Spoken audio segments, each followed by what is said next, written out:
YouTube, welcome back. It's Dubdigital, and today we have a very special guest to the channel. We have Lini, VP of Business Development from Wanchain. How's it going, Lini? Quite well. Hi, Yeah. everyone. This is Lini from Wanchain. Okay. Today we have a very special treat. We're going to be picking Lini's mind to see some of the questions that the community has, especially about the recent hard fork that just occurred and some of the very cool developments happening in the Wanchain ecosystem. So Lini, welcome to the channel. Very glad that you're here. Just so we can get to know you a little better, can you tell us a little bit about yourself and how you got into crypto? Hi, everyone. About me, I'm quite simple. I got recruited by our founder and the CEO, Jack, back to the end of 2018, I think. Cool. And before that, I have no any piece of knowledge about blockchain. I was in the traditional IT and the communication industry for the past 15 years until I joined the crypto space. Cool. So how you liking your forays so far into crypto? So far, so good. Though didn't make money, but I learned a lot. You know what? I would say that's probably 90% of blockchain for sure. Yeah, the money is hard to come by, but when you get it, it's great, right? Indeed. Cool. Can you please describe your role as VP of Business Development for Wanchain, what like that entails so the people know?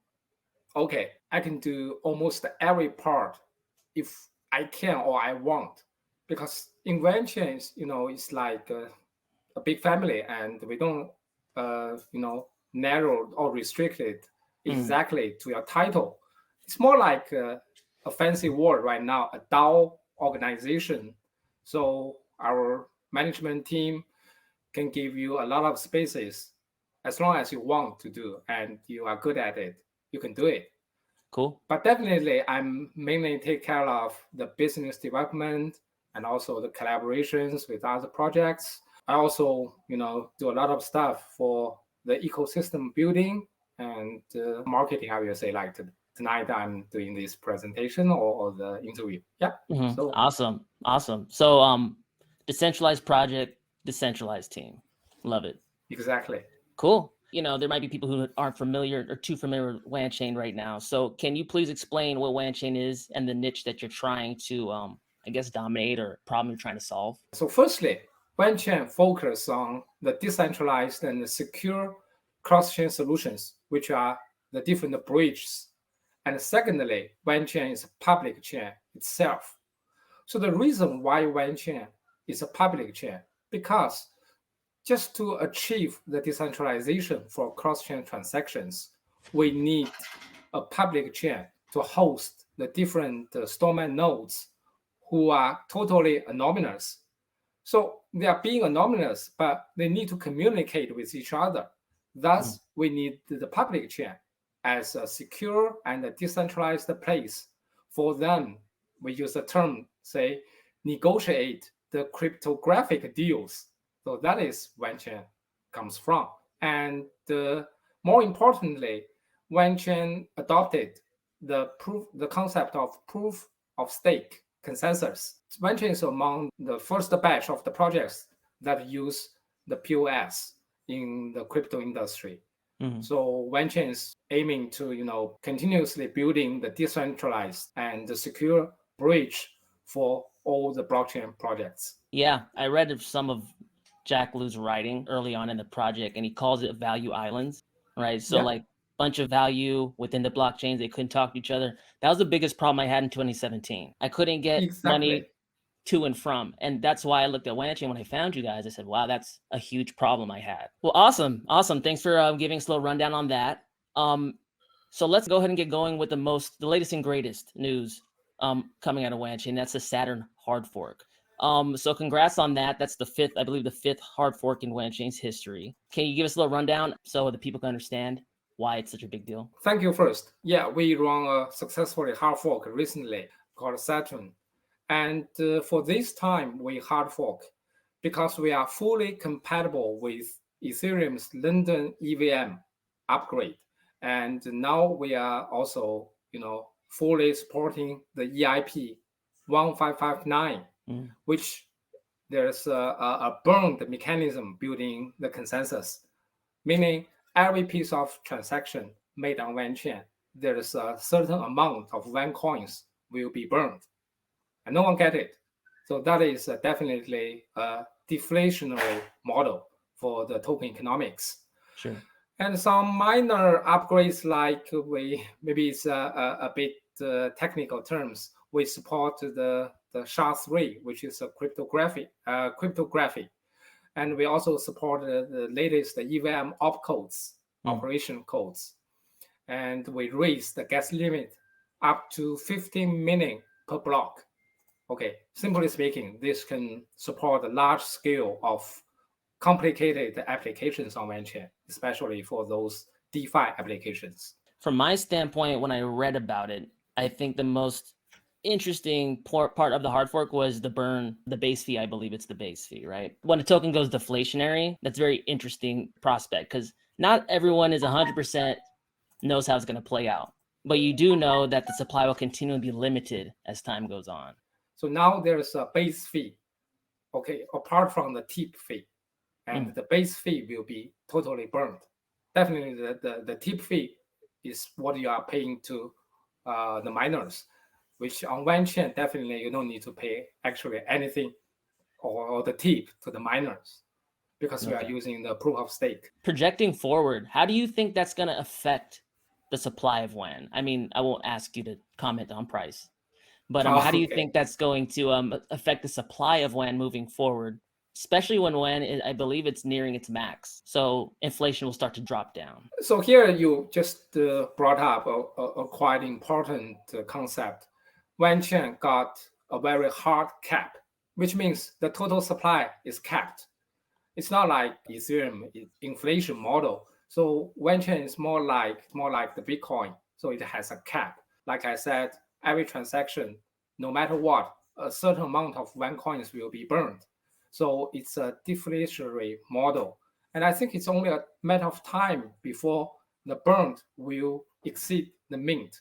So nearing true ultrasound money status. And that's something that people don't remember about Wanchain. Its supply is 210 million, especially at a time when I think that interoperability will start to take the forefront because we see a lot of centralized solutions start to get a lot of issues. What are your thoughts on that? And how do you think Wanchain could offer alternatives? From my understanding, it's not only the centralized solution got problem, but also we see a lot of decentralized, or at least the so-called decentralized bridge, recently got hacked badly. Sorry to say that, but it happened. So I think the key point here is not related to whether you are centralized or decentralized. Even you are a centralized mechanism, you can make your assets pretty safe. But even you claim yourself to be decentralized, there's still a lot of risks. And what we witnessed in the past several years, a lot of exploits happened on these decentralized solutions.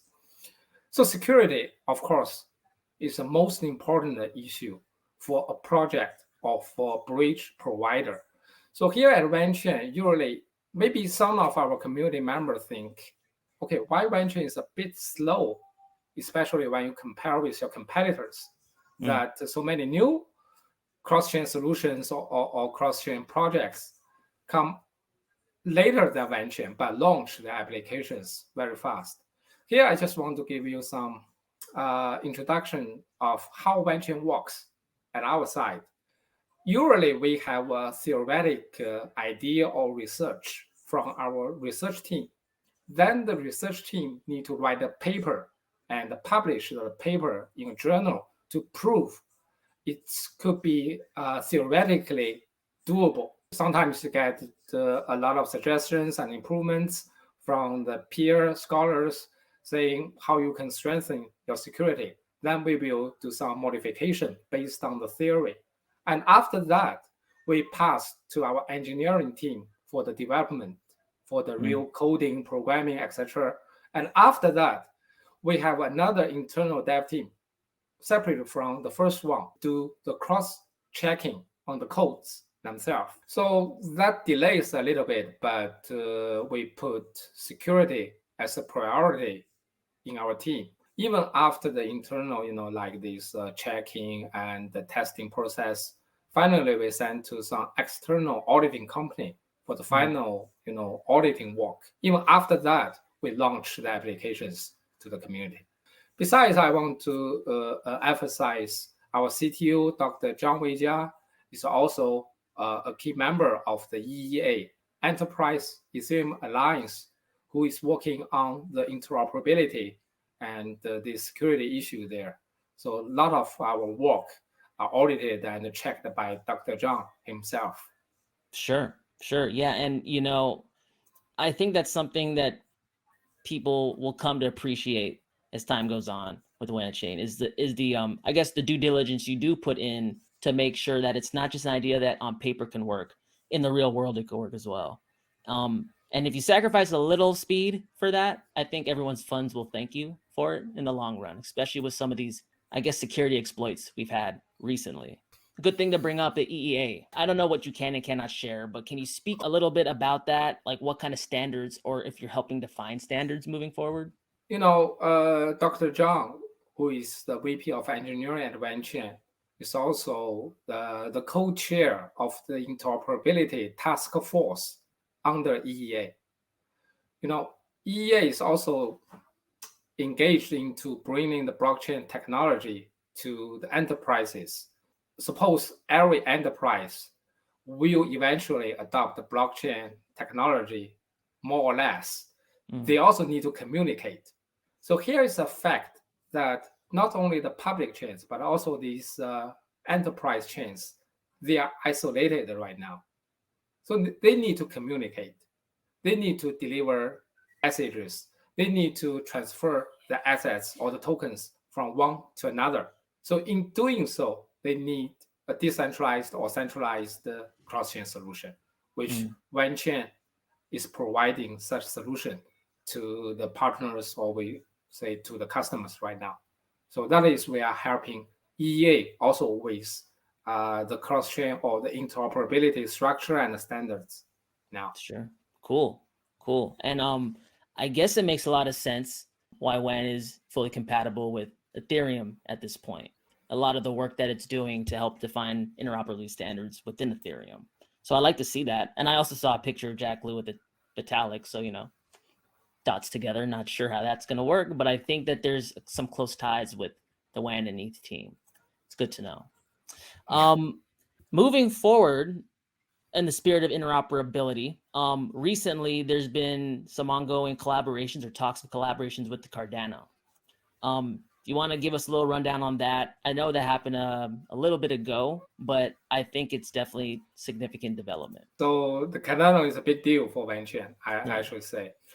So Cardano will be connected to our entire wide area network of blockchains, which means we will have to bring the outside assets, for example, Bitcoins or the XRP or the Ether, to the Cardano network.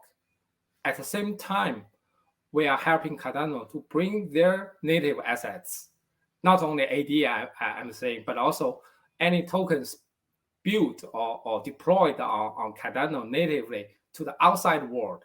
Now, does that interoperability go both ways for Cardano assets and Wanchain assets within Cardano? Yeah, you are correct. Cool. The bridge is like a two-way bridge. So the assets can be brought in and also can be brought out. When we are working together with Cardano to bring the assets in and out, it's not the whole deal. The whole collaboration is we are building solutions with Cardano, and Wanchain, will be the side chain for Cardano. So this is quite important that, the other applications right now to be built on Cardano is quite difficult because Cardano is not Ethereum virtual machine supported chain. Even the programming language is kind of, difficult to users or even to developers. It uses a programming language called Haskell, and their smart contract platform is called Plutus. So which is quite, unfamiliar to the Ethereum or the other chain developers. So now Wanchain has worked closely with Cardano to position Wanchain as a side chain for Cardano that is facilitate, the building process for the applications. Suppose you are a mature application using the EVM architecture. Suppose you are a DeFi application. And if you want to move to Cardano, then you can use Cardano's sidechain. One of the choices is Wanchain, meaning you are connected to the Cardano whole network. So we can see the similar use case that Polygon used to serve as the sidechain for Ethereum. That is what Wanchain is offering to Cardano right now, and we are working to that direction closely with Cardano's core team on that. I think they are quite satisfied with what Wanchain have achieved in the past several months, and our progress is quite promising right now. If you look at like if you're asking yourself what's the significance of something like that, that's a good example. I mean, Polygon's been getting a lot of volume right from the ETH main chain. Cardano's a very big chain. Wanchain's positioning itself to do something similar. So I think it's a great move. Exactly. Yeah. Exactly. It's almost the same, example, but we are solving the different pinpoints. So Polygon used to be quite it's still very successful because it's catch the pinpoints of Ethereum being congested a lot. Yeah.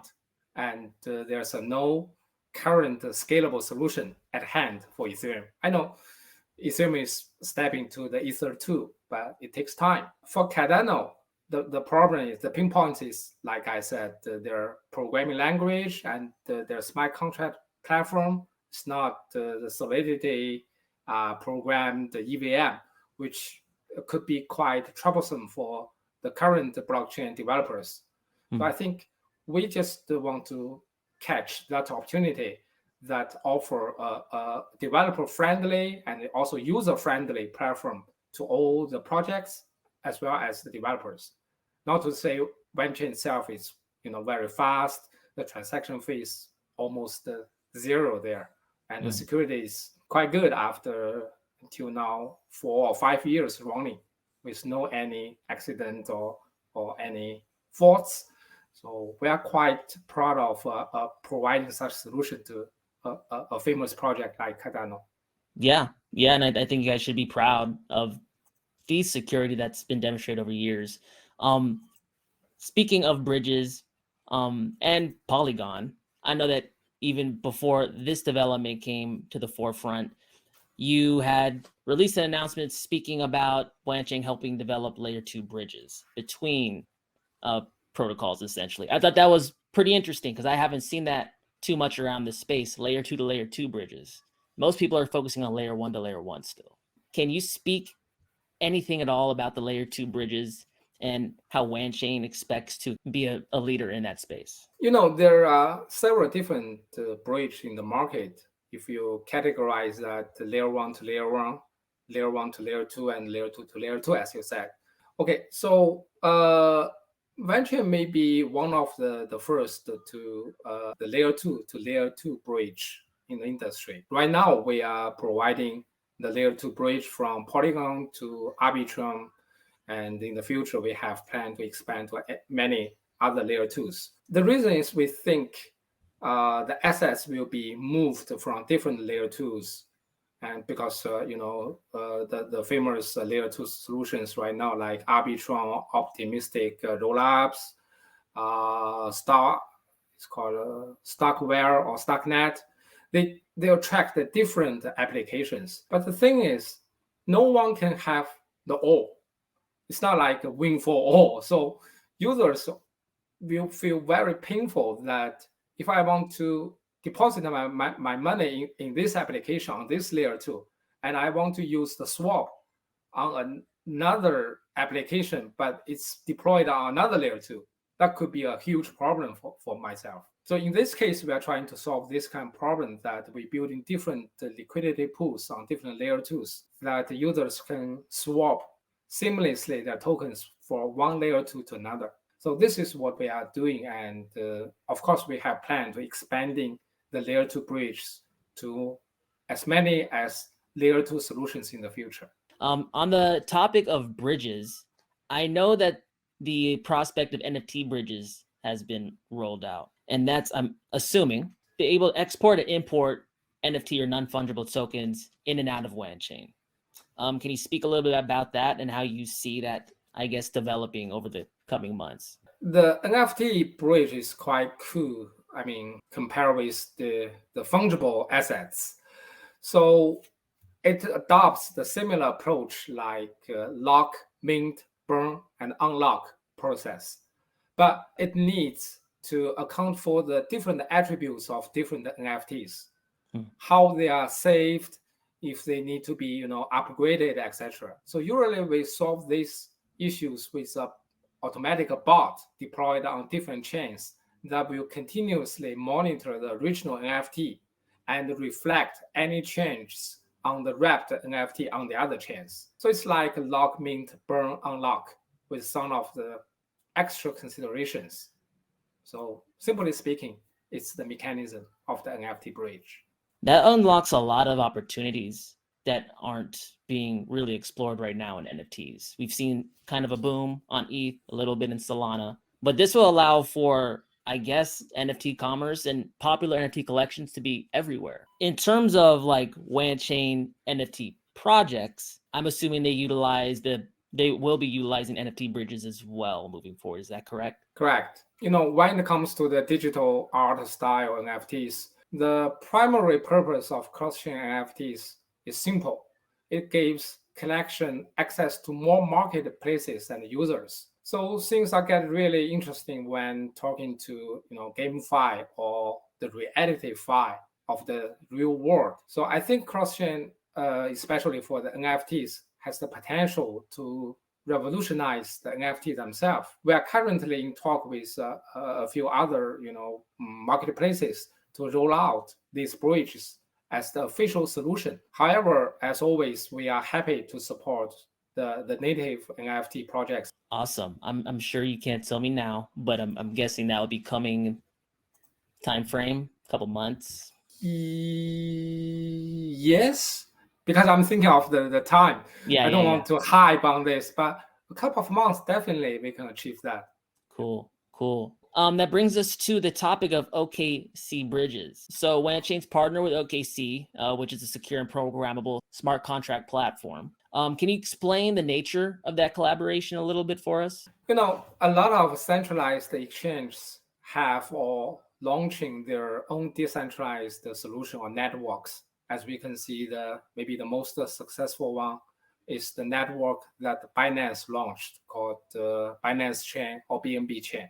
Mm-hmm. So this centralized exchange will need influx of assets types, and Wanchain is happy to provide these services. A lot of centralized exchanges are also introducing rules for listing for those projects need to be bridge their tokens to their decentralized network. So that also need a bridge solution. So the nature for the OKChain collaboration with Wanchain is that Wanchain provides some architecture support while OKChain use it to build the use cases. So we are honored to provide such kind of solution or the architecture to our partner OKC right now. Okay. So we have bridged the native USDC on OKC to the other chains. As you can just find out that the USDT issuer Tether just issued the native USDT on OKC that will allow the OKC to hold the native USDT on it. And we are providing the bridge for the native USDC on OKC to be directly swapped with the other USDT, for example, on Ethereum. So in addition to the ability to bring USDT from OKC to the other chains like Wanchain or the Xingfin in the future. So that will, give the users more choices when they move the different assets, but it's the same assets, not the wrapped one. It's the native one. Sure, because of the locking and releasing mechanism that you spoke about earlier. While we're on the topic of bridges, there was just recently another bridge implemented, a cross-chain bridge for CLV. Congrats on that. This is one of many bridges at this point now. We are just still at the start of interoperability. There's a lot of more research and development work to be done in the future. And even we are researching some new trend for cross-chain that we foresee could be the next trend in the crypto industry for the next couple of years. You're trying to anticipate the needs of the market. Exactly. Okay. I can say, just give you an example. Speaking of the cross-chain, everybody thinks about the moving assets, correct? Like moving your Tether or moving your Ether from one chain to another. But have you ever think about the information or the data cross-chain?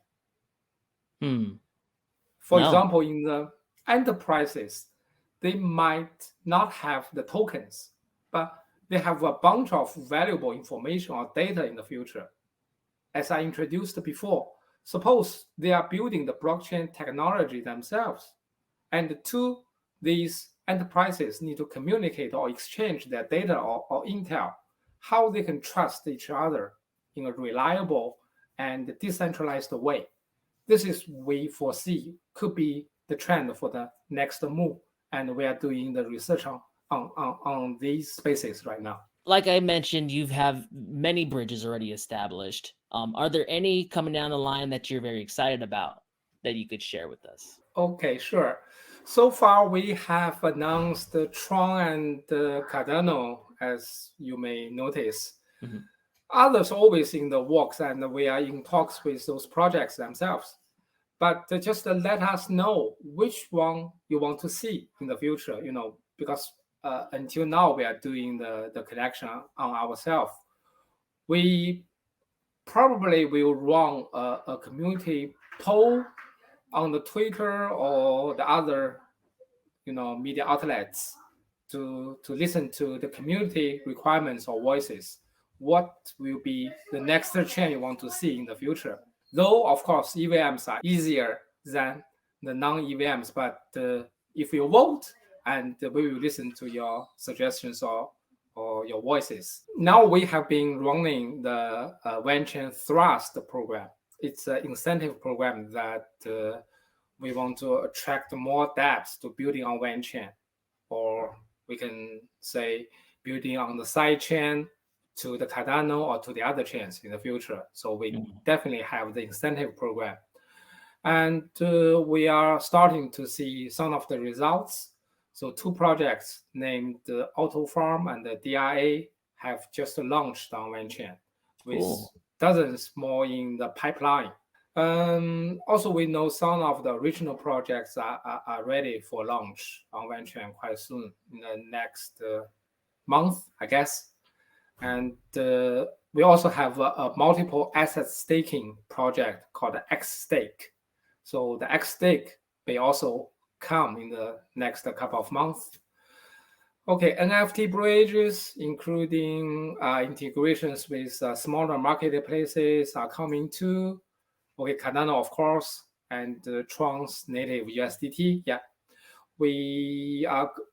Previous development that I was really excited about. I was wondering if there's any development on it. It's the collaboration with the China State Grid. Any information that you can share? I know some of it might be tight-lipped, but if you could. Yeah, I know you will ask this. Yeah. But I have to say, sorry, I really cannot talk about this right now due to some regulations and the NDA restrictions. Sure. So sorry for that. Yeah. But it still exists, correct? Yeah. Okay. Good to know. Yeah, guys, sometimes when chains are working with sovereign countries, they have to go abide by the rules of the sovereigns and countries. Okay. Thanks for considering. Yeah, I'm in a quite sensitive place. Yeah. But it's a very significant and substantial development that I think everyone should keep their eye on. In terms of the challenges Wanchain still faces, what are they and how can the community help? As is always the case, Wanchain's expertise is on the tech side of things. Even sometimes we are, criticized to be like a bunch of tech nerds. You don't know how to hype. You don't, do all these commercial talks and, marketing stuff. Yeah. I 100% understand the sentiment from the community. It's not like everyone is just look at what you have done for the tech side. Yeah, this is our shortcomings, and we are trying to solve that. And we do need our community to help us. So while we are improving in terms of marketing, the best thing the community can do is to help let others know about Wanchain and the great things that are happening on Wanchain, and also to continue to give us feedbacks on where we can improve. Yeah, we do need to listen to these voices and suggestions. Great interview, Lini. Thanks for taking the time. If people wanted to get in touch with you, where can they do that? Wanchain's Twitter, yeah. But if you want to hear something unofficial, yes, my Twitter. Yeah, sure. Because Wanchain's official Twitter can only give you very official narratives, but I will say whatever I want. I just represent myself. So it will be more fun to look at my Twitter. Very, very bright individual here. You guys might want to go ahead and follow him and stay up to date. Well, hey, Lini, it's been fun. Long overdue meeting you, but thanks for taking the time to talk to me, and I appreciate it. Thank you. Yeah. Thank you very much.